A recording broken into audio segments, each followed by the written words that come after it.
Corona virus के दौर में स्कूल खुलने चाहिए या नहीं खुलने चाहिए, परीक्षाएं होनी चाहिए या नहीं होनी चाहिए, इस पर हमारे देश में भी बहस चल रही है और पूरी दुनिया में भी बहस चल रही है। और यही जानने और समझने के लिए संयुक्त राष्ट्र की संस्था यूनिसेफ और विश्व स्वास्थ्य संगठन ने एक स्टडी की, जिसकी रिपोर्ट में परेशान कर देने वाला सच सामने आया है। रिपोर्ट में यह कहा गया है कि दुनिया के करीब 43% स्कूलों में बच्चों के लिए साबुन से हाथ धोने की सुविधा नहीं है। दुनिया के करीब 24% स्कूलों में हाथ धोने के लिए न तो पानी उपलब्ध है और न ही साबुन है, जबकि 19% स्कूलों में पानी तो उपलब्ध है लेकिन साबुन नहीं है। यानी दुनिया के हर 5 में से 2 स्कूलों में साबुन से हाथ धोने की सुविधा बच्चों के पास नहीं है, जो कोरोना से बचने के लिए बेहद जरूरी है। इस रिपोर्ट में यह भी लिखा है कि दुनिया के 42% सेकेंडरी स्कूल्स और 56% प्राइमरी स्कूल्स में हाथ धोने की उचित सुविधा नहीं है। ग्रामीण इलाकों में हालत और भी ज्यादा खराब है, जहां 3 में से 2 स्कूलों में साबुन से हाथ धोने की व्यवस्था नहीं है। कोरोना महामारी की वजह से पूरी दुनिया में स्कूलों को बंद करना पड़ा, जिससे 190 देशों में 150 करोड़ से ज्यादा छात्र प्रभावित हुए हैं। संयुक्त राष्ट्र की इस रिपोर्ट के मुताबिक अगर हाथ धोने की उचित व्यवस्था किए बिना स्कूल दोबारा खोल दिए गए तो इससे दुनिया भर में करीब 82 करोड़ बच्चों के कोरोना महामारी से संक्रमित होने का खतरा है। इनमें से सबसे ज्यादा करीब 30 करोड़ बच्चे सब सहारा अफ्रीका में हैं। करीब 12.5 करोड़ मध्य और दक्षिणी एशिया में रहते हैं, जिनमें से 9 करोड़ से ज्यादा बच्चे अकेले भारत में रहते हैं, जो स्कूलों में साबुन और पानी से हाथ धोने की सुविधा से वंचित हैं। अगर आप कुछ देर के लिए कोरोना वायरस को भूल भी जाएं, तो सोचिए कितनी गंभीर बात है कि दुनिया के 40% से ज्यादा स्कूलों में बच्चों के लिए हाथ धोने की मूलभूत सुविधा तक उपलब्ध नहीं है। अब जब भी सरकार स्कूल खोलने का फैसला लेगी तो हर स्कूल को यह सुनिश्चित करना पड़ेगा कि बच्चों को साबुन से हाथ धोने की व्यवस्था हो, ताकि वो बहुत जल्दी समय पर अपने हाथ साफ करते रहें। लेकिन सवाल यह है कि स्कूलों में ऐसी मूलभूत सुविधा उपलब्ध करवाने के लिए भी क्या हम कोरोना वायरस जैसी महामारी का इंतजार कर रहे थे, और अगर ऐसा है तो क्यों कर रहे थे? यूनिसेफ की यह रिपोर्ट ऐसे वक्त में आई है जब भारत समेत दुनिया के कई देशों में यह विचार चल रहा है कि स्कूलों को कब से और कैसे खोला जा सकता है, क्योंकि जरा सी भी लापरवाही बहुत बड़ी परेशानी खड़ी कर सकती है। इसी बीच अमेरिका में एक नई रिपोर्ट सामने आई है, जिसके मुताबिक जुलाई के अंतिम 2 हफ्तों में पूरे अमेरिका में 97,000 से ज्यादा बच्चे कोरोना पॉजिटिव पाए गए हैं।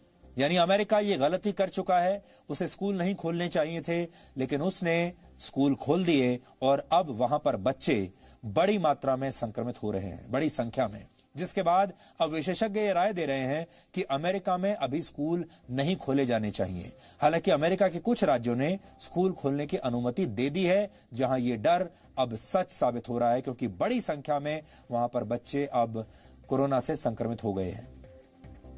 अमेरिका के राज्य जॉर्जिया में 3 अगस्त से स्कूल दोबारा खोले गए थे, जिसके बाद से अब तक 250 से ज्यादा छात्र और शिक्षक कोरोना पॉजिटिव पाए गए हैं। इसकी वजह से वहां स्कूल तो खोल दिए गए, लेकिन सोशल डिस्टेंसिंग और मास्क पहनने जैसे नियमों का पालन नहीं किया गया, जिसकी एक तस्वीर इस समय हम आपको दिखा रहे हैं। यह तस्वीर जॉर्जिया के डैलस में एक स्कूल की है, जिसमें स्कूल के हॉल में छात्रों की भीड़ आप देख सकते हैं। तस्वीर में ज्यादातर छात्रों ने मास्क नहीं पहने हैं और ना ही सोशल डिस्टेंसिंग का कोई पालन हो रहा है। यह तस्वीर स्कूल के एक छात्र ने सोशल मीडिया पर पोस्ट की थी, जिसे स्कूल प्रशासन ने बाद में इस छात्र को ही सस्पेंड कर दिया। तो यह स्कूल की हालत है अमेरिका की। और अगर आपने भारत में भी खोल दिए तो भारत से भी आपको ऐसी ही तस्वीरें देखने को मिलेंगी। यह तस्वीर दर्शाती है कि कोरोना वायरस से बचाव का इंतजाम और नियमों का पालन किए बगैर स्कूलों को खोलना कितनी बड़ी गलती साबित हो सकती है। हमारे देश में भी कोरोना वायरस की वजह से स्कूल बंद हैं, कॉलेज बंद हैं, लेकिन साथ ही कई परीक्षाएं रद्द की जा चुकी हैं या स्थगित की जा चुकी हैं। ऐसे में जेईई और नीट की परीक्षा देने वाले छात्र भी परीक्षा स्थगित करने की लगातार मांग कर रहे हैं। सुप्रीम कोर्ट में दोनों प्रवेश परीक्षाओं को स्थगित करने के लिए याचिकाएं भी दायर की गई थी। छात्रों का यह कहना है कि स्थितियां सामान्य होने के बाद ही परीक्षा कराई जाए।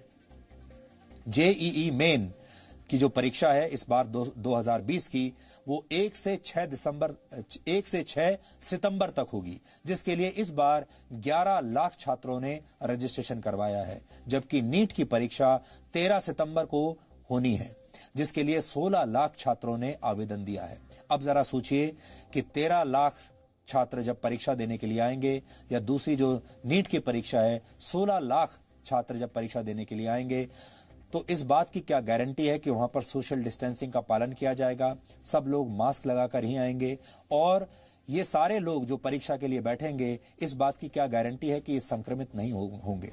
अगर लाखों की संख्या में जब ये बच्चे, ये छात्र परीक्षा देने के लिए आएंगे और अगर इनमें से कुछ लोग भी संक्रमित हो गए, तो ये महामारी भारत के युवाओं में फैल जाएगी, छात्रों में फैल जाएगी, और उसके बाद एक नई चुनौती देश को झेलनी पड़ेगी। इसलिए आज हमारा सरकार से कहना है कि बहुत सोच समझ कर यह फैसला लें कि उन्हें इन परीक्षाओं को आयोजित करना है या अभी इन्हें और कुछ दिनों तक, कुछ महीनों तक स्थगित कर दिया जाए। ये बहुत बड़ा फैसला होगा और इस फैसले के जो परिणाम हैं ये बहुत दूरगामी होंगे। इसलिए सोच समझकर फैसला किया जाए। Presenting B News app, available on Google Play and App Store. Download it now.